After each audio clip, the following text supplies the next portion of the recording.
સુરત પશ્ચિમ વિધાનસભા ભાજપ द्वारा श्यामा प्रसाद मुखर्जी ની 126મી જન્મ જયંતિ નિમિત્તે એક શામ શહીદો કે નામ કાર્યક્રમનું આયોજન કરવામાં આવ્યું હતું।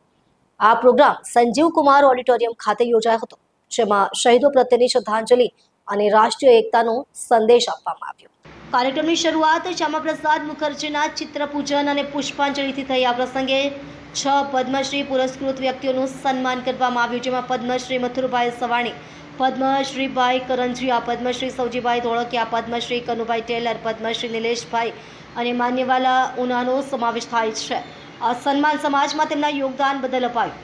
કાર્યક્રમના મુખ્ય વક્તા તરીકે વીરચક્ર વિજેતા કર્નલ લલિતરાય ઉપસ્થિત રહ્યા। તેમણે શહીદોના બલિદાનનું મહત્વ સમજાવતા કહ્યું કે શહીદોનું સ્મરણ આપણને રાષ્ટ્રપ્રેમ અને કર્તવ્યની ભાવના આપે છે।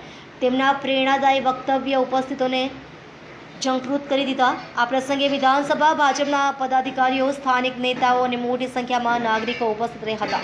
કાર્યક્રમનું સફળ આયોજન કરી ભાજપ કાર્યકર્તાઓએ શહીદો પ્રત્યેની કૃતજ્ઞતા વ્યક્ત કરી। અંતે રાષ્ટ્રગાન સાથે કાર્યક્રમની સમાપ્તિ થઈ।